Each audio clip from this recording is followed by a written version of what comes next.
تلك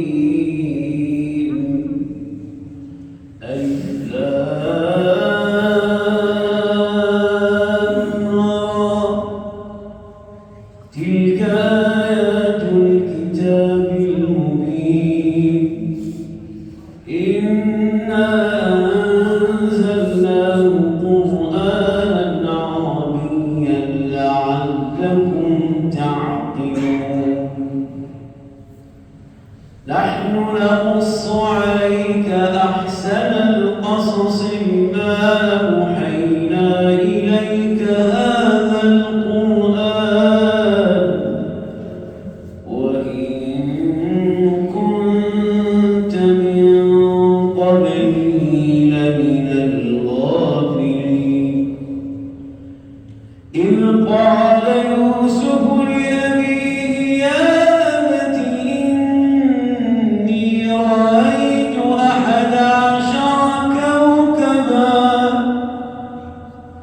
إني رأيت 11 كوكبا والشمس والقمر رأيتهم لي ساجدين قال يا بني لا تقصص رؤياك على إخوتك فيكيدوا لك كيدا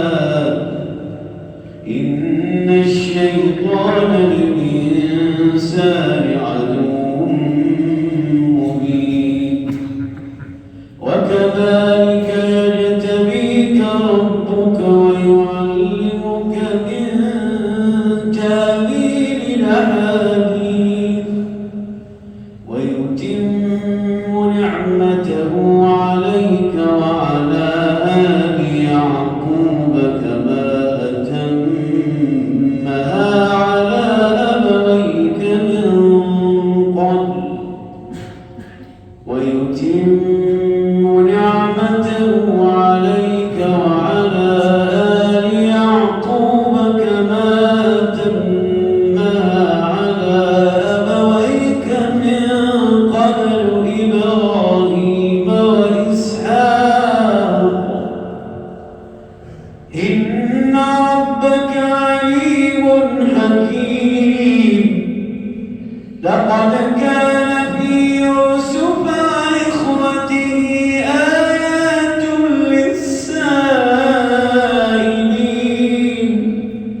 إذ قالوا ليوسف وأخوه أحب إلى أبينا منا ونحن عصبة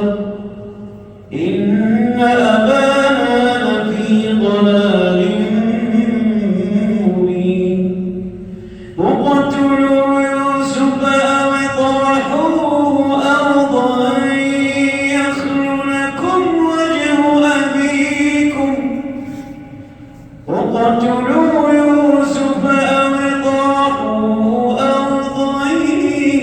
يخل لكم وجه أبيكم وتكونوا من بعده قوما صالحين قال قائل منهم لا تقتلوا يوسف وألقوه في غيابات الجب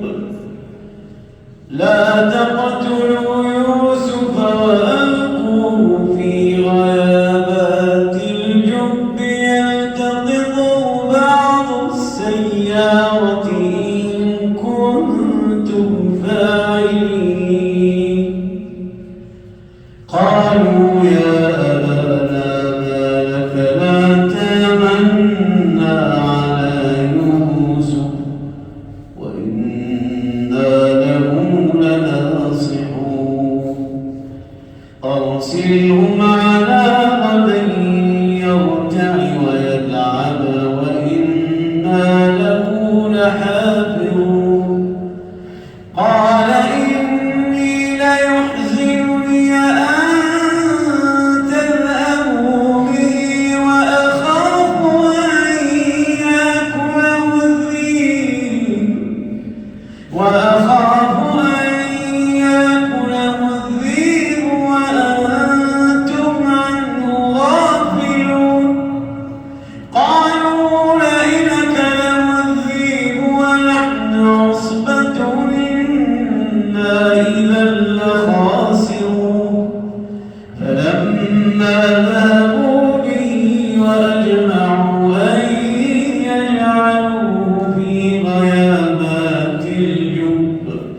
وأوحينا